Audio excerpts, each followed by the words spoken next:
ono abeera senior presidential envoy ku ghetto affairs ensonga za ghetto ngo bayita Buchaman.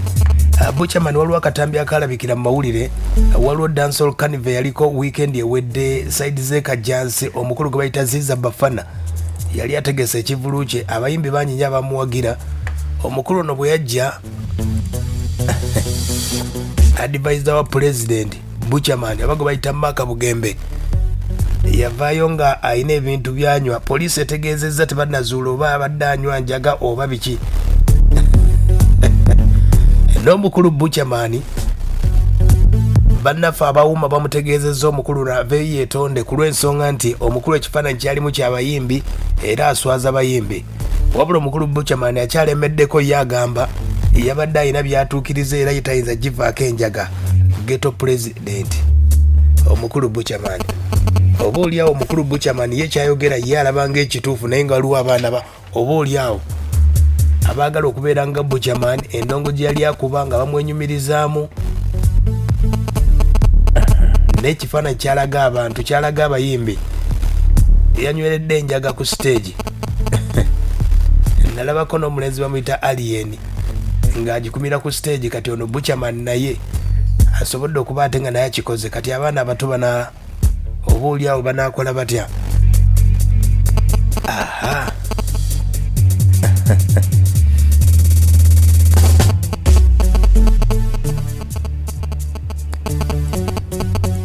Ekivulu kyabadde bwe kiteka nkuwe ku mbeera nga bwe yabadde yabalagidde baginywe. Much big respect to Bafana. You don't know Buchaman, the ghetto president himself. Kaboom! Asatu mubanga biri kunywa. Baba! Lati temu matira. Awachala temu njagala. Waliwo kubali mulema. Songa lwaki. Ono mwana muto. He's a dancehall artist mulungi nnyo. Njagala mumuwulirize new style on the block. Ghetto youth, you know. DJ, run with him, sir. Ye mukulu we gwe bayita Buchaman ekivulu kutegeeza kyabadde saizi Kajansi n'aduumira abantu ababadde mu kivulu nti yagambibwa ati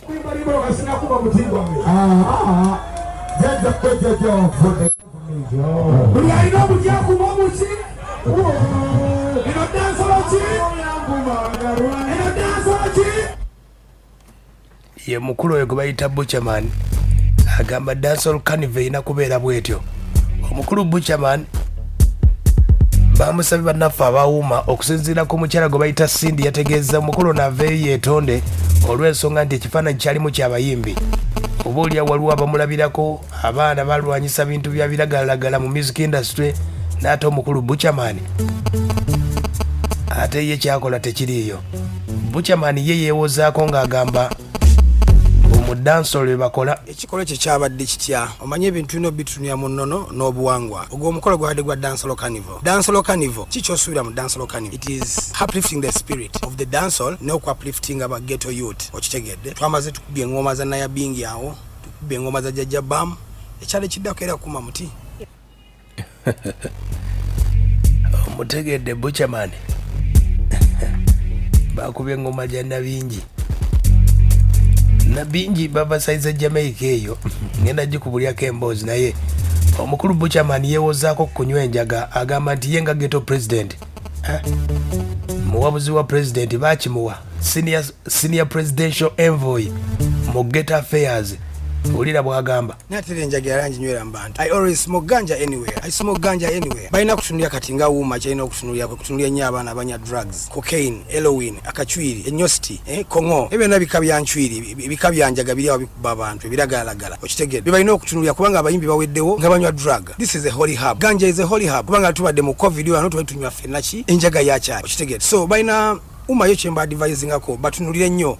Beetaga nnyo Buchaman balaga ki ekituufu n'ekitali kituufu. Nze ganja, I've smoked ganja when I was 14. Ne sawa I smoke ganja ate era nkyali ku mulamwa. Okitegedde siva ku line. Okitegedde so katate nga erina okumanya biki ebitawanya abayimbi kubanga abayimbi bangi nnyo asaza na bali mu rehab nenga it's drugs bali ku nchwiri, cocaine, heroin, kongo bino yonna nnyo bali mu kunuusa.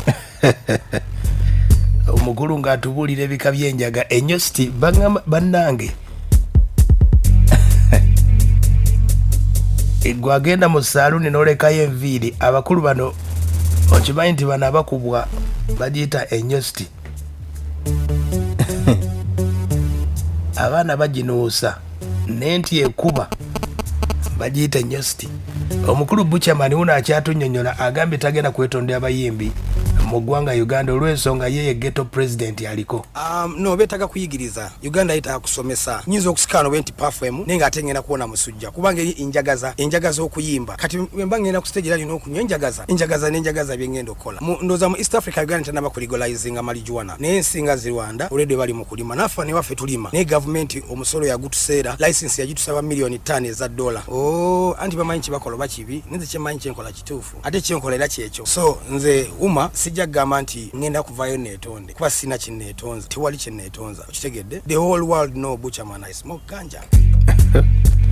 Okitegedde ensonga nno zeezo wawulira abayimbi nga bagudde eddalu ensonga zeezo nno okunywa enjaga omukulu Buchaman ke katambi akalabikiddeko poliisi eyina ensonga zesobodde okuba ate nga eyogera ku nsonga za Buchaman.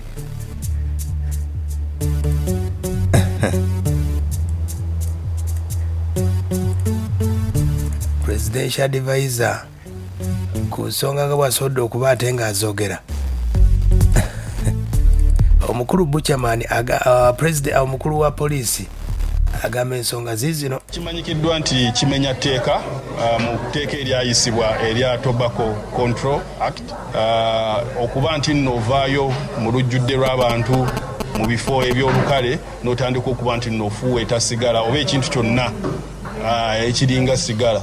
So tetuyinza kakasa oba yabadde enjaga n'ekikolwa eky'okubaayo n'ofuweeta oba smoking kyetuyita smoking mu lujjudde lw'abantu menya amateeka mu tteeka erya Tobacco Control Act. So ekyo kyonna ekyakoleddwa kyo kiba kimenya amateeka era tukubira abo abalina obuvunaanyizibwa. Ekitegedde kati abawuma kwe kuba omulanga basobole okuba ate nga Buchaman naye agambibwako mu mbeera ey'okwetonda ye yabagambye ebika bingi nnyo naye nga kutegeezezzaako ekika kino enjaga okuba ate ng'ejja abasajja bano bowulira nti abayimbi banywa enjaga ebintu nno bino byavaawa okuvaako myaka gyadda myaka gya 1960 emyaka egyo reggae music watandikira era reggae music waliwo abasajja abatandika bayita abalasita waliyo n'ebibiina babiyitanga black bayita back to Africa movement omukulu bamuyitanga Marcus Garvey yali alwaniza ddembe ly'abuntu naddala abaddugavu abo.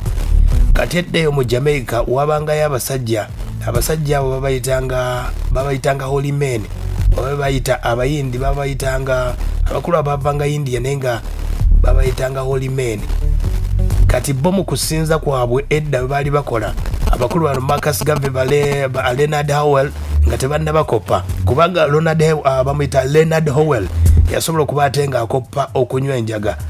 Abakulu bano bakikopa abakulu bali bayita ba holy men bali bakikozesa mu kusinza nga basaba nga bagita nga basinza bagitanga Indian hymn we bayitiranga okusaba mu mbeera eyo era nga bo abakulu abo bakikozesanga mu kusaba busabi wabula abakulu bano abaddugavu bwe bajjanga we bakikopa abalonda dewe ne bakikopa ne batandika okuba ate nga nabo baginywa naye nga baginywa nga simbubi sinywera bantu nga bo baginywa nga bekwese oba nga beekuumye mu bifo eby'enjawulo mu mbeera eyo. Kati bano abayimbi emyaka gya 1960 n'okwenga reggae music engaze abakulu babayita ba Bob Marley era Bob Marley yasinga okuba nga promotinga nnyo abalasita. Bob Marley n'atumbula nnyo okunywa enjaga biki naye nga mu kusookera ddala enjaga yali nga yakusabirako nga bagikozesa kusabirako. Bw'oba osomye ku byafaayo abakulu abo balinga mu Jamaica babayitanga holy men abayindi abasookera ddala eyo we bagigiranga naye nga Bajamaica bangi nnyo abasobodde okuba ate nga ensonga ezo Jamaica yo ekkirizibwa okuba ate nga enywebwa naye era nga waliwo n'abalasita bo bagamba nti enjaga baginywa naye nga waliwo abalasita abatanywa njaga oba obadde tokimanyi.